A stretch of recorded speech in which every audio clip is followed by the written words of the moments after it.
Okay, so as someone who's African American, I want to go on record to say that one of the biggest injustice that we have experienced in our culture is not receiving mental health.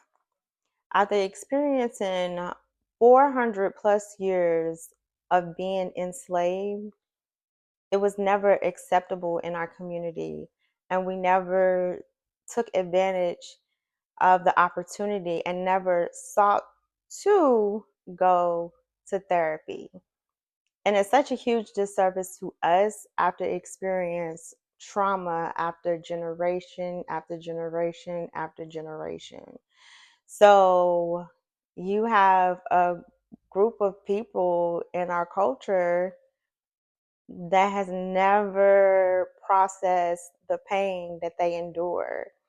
So not only do we carry the trauma of those experiences that our ancestors went through, we also carry our own traumas that we experience in this lifetime. So, how do you combat that? You go to therapy, you do the work, and a part of that is going through the process of self awareness and doing personal development work. So, really, what does that mean? Getting to know you, being able to process the traumas and experiences that you have, looking at it through a different lens, and accepting parts of it, embracing it, healing through it, and really understanding and taking back your power through self awareness and through education and being more aware of your environment, relationships that you have with other people around you, and most importantly, the relationship that you have with yourself. So, with that being said, there is a 59 million people that is being reported needing or living with mental health illness. So, there is a vast number of people that are beginning to seek mental health therapy, which is awesome. However, us being new to that world and new to the field and not really having any experience and anyone that we can turn to ask them about their experience with therapy, I felt like it was important for me to kind of give some insight from my own experience and my own mental health journey, as well as being someone who has went to school for it. So I, however, also wanted to be able to give you all some insight on the dark side of therapy, because we understand and we know what we expect from therapy and what it should look like, in general, just based on what we see on TV. However, some of the things that they don't discuss and you don't get to see and you don't realize what goes on is the darker side to the therapy world. So, yes, just like any other field, there is a darker side to the mental health world, unfortunately. And what does that look like? You might want to know. Well, what I don't want to happen is for you to sit across from a narcissistic therapist. I know you all have heard me talk about that before, but it is so important and so vital for you to be aware of who it is that you pick to be your therapist, because they make a huge impact on your everyday life, your outcome, and your goals for what you want in your life. So, I just don't want for there to be a number of people that continue to receive services from individuals that haven't done their own healing work and tend to take advantage of their clients in negative ways and may have negative impacts on their clients, because they have no regard and they carry no empathy. So, I think that it's highly important for you to be able to recognize some of the red flags and understand why it's so important to choose the right therapist that is for you. So, ideally, yes, you want to be able to sit across from someone that looks like you, which I feel that is beneficial, of course, but at the same time, don't assume that just because they look like you, that they are for you and they have your best interest. Okay, so be aware of that. Why is this such a problem? What would happen if I am sitting across for someone that is a narcissistic therapist? Let me tell you. So, what happens is when you go into your sessions, you will have someone that is very much a predator. This is basically who you're sitting across from. They will listen to you, voice your concerns, talk about your traumas, but all the while that you are going through that experience, they are taking note of everything that you have done, everything that you have said. So they really get to understand and learn the things that you love, the things that you hate, the things that trigger you, also paying attention to how you treat yourself, what your self talk sounds like, how you reward yourself, and ways that you don't reward yourself for certain things that you do in your life. And the reason why that would be important to a narcissistic therapist is because they will use those things against you to re traumatize you in different ways. How is this even possible? You ask? Well, that is easy because a lot of the times when you're dealing with a community that is very vulnerable and has experienced so much trauma, a lot of us were raised with narcissistic parents in our home. We were also in relationships and may have been married or connected and have children with narcissists. So you're constantly in contact with someone that is very controlling, very calculated, um, and tends to take advantage of you and don't always have the best interest for you. So I feel that it's very easy to sit in front of someone that is a narcissistic therapist and you really not be aware of it because their connection and the way they show up, the way they will sort of speak love bomb you and appear to be the perfect therapist for you, um, all along having their own secretive personal agenda and ways that they'll take advantage of you. And some of the ways that that looks like is double billing. So you may come in for your appointments and you might not notice, or sometimes clients do notice that they are being double billed, but the issue is no one reports it. So if you understand and you see that these things are happening or there are the prolonged periods of you being double billed, be sure you contact your insurance companies and let them know that these are services that you did not receive.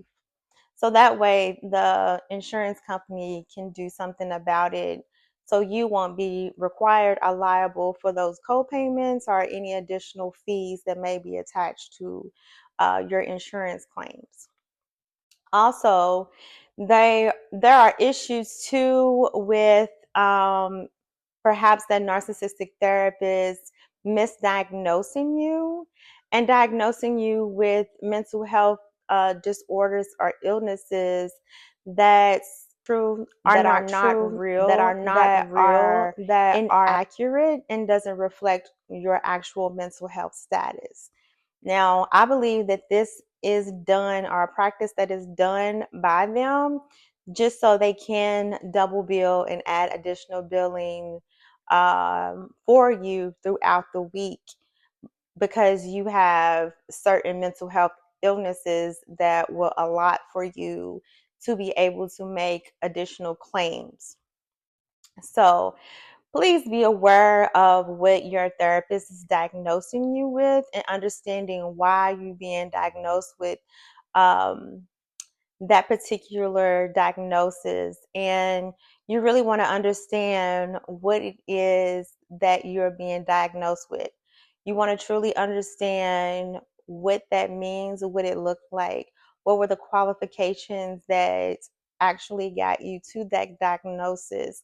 And you can discuss that with your therapist, and she should be able to be open with you about it and kind of give you some insight to, well, what led her to make that decision. It's not always such a common thing, but it's definitely something that you want to ask questions about so you can get your own understanding of your mental health. And you have every right to be able to ask that. So, in addition to, you want to understand the medications that you're on and why you're taking them. I know a lot of the times that we will be hesitant to take medicines, and in some instances, they definitely are required. For example, if you are dealing with depression, you should be able to see that you will be in a depressive state. You will be sleeping typically very often, wanting to take naps, do low motivation. You don't find interest in things that you usually find interest in. And perhaps that also may look like not wanting to bathe every day, not wanting to brush your teeth or go out for the day, and you tend to stay in the house more often than not. So, those are some indicators. In addition to crying often, there are times where there was a time for me when I had my own personal experience. With depression after a really bad accident that I was in. And I just started crying for no reason, what seemed like no reason to me, because I was just sweeping the floor. Wasn't anything going on for me per se in that moment. I was just cleaning up the kitchen and I just started crying, and really didn't feel like I had anything on my mind that would cause me to start crying. So, really, for me, that meant that my soul and my spirit was sad, and that's when I knew that I needed to go into therapy. So it's stuff like that that are indicators. And so when we're talking about medication, of course, something like an antidepressant would definitely be beneficial for you because it will help regulate some of those chemical imbalances that you may have. Now, you can do other things outside of taking your traditional Western medication. You can also look at herbs like ashwagandha that will help you with those depressive states. If you choose to do something like alternative medications for treatment before you go on to something like your traditional medications through your therapist, a nurse practitioner, whoever you are receiving your medication prescriptions from. So, there is that. So you definitely want to be on top of your mental health diagnosis and how your treatment is planned out for you. In addition to taking medications, some of the other things that you should expect to experience and to do is homework. And so you will get homework when you're in therapy. But what does homework look like? I know, right? It's always some good stuff, or it should be. And sometimes it's not, you know, it's really a motivational activity to either gain insight on who you are, really processing, understanding yourself. But also, those activities and homework assignments could be doing something that is outside of your norm, taking advantage of opportunities and doing things that you wish that you have always, wanted to do that you've never done before. So one of the things I will give an example for myself was really getting out there and doing um, things that weren't typical for me, and that is going shopping alone. And so I began to do all kind of things on my own and by myself, which looked like me going on day dates alone, just me, whether if I was going to lunch alone or I was taking a little shopping trip or browsing, but it was just to get acquainted with myself to see and to learn the things that I liked, what I prefer, and going to different kind of little trinket type of stores, looking at little antique, little things that I wouldn't typically go with other people with, but things that I enjoy and things that I like. And also doing other activities to really get you outside of the house as well is another homework assignment that you might be asked or prompted to do. And that could be doing other activities, such as like going walking. But if you're used to going walking at the park, it might be something addition to like taking a different class, a dance, taking a hip hop dance class, or whether if you're going to take something different and experience a different culture, and you might want to take like some type of salsa dancing, or you can go and take your African American drum dancing type of classes as well. Or you might want to get into something else like going cycling, because I love to go cycling. Or you might want to go hiking, because I also love to go hiking as well. But those are different experiences that you can expose yourself to that you probably wouldn't typically consider. But it's definitely something that you can try and see if you like it, and see how you feel having that experience. Just because in your mind, sometimes you might think, oh, I don't like that, or I don't want to try that, or that's not me.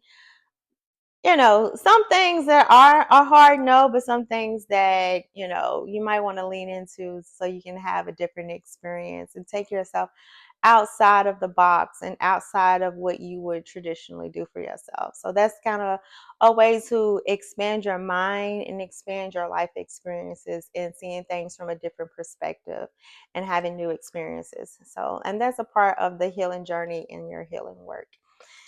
Alrighty, so I think that is all for now, just to give you guys some insight on what the darker side looks like and what you should expect. So, if you have any questions for me, and wanted to get additional insight, feel free to DM me or drop a comment down below, and I will answer and respond to any of the questions that you may have about mental health therapy and where you can go or where you should not go. Alrighty, you all have a great day, and I'll see you all next time.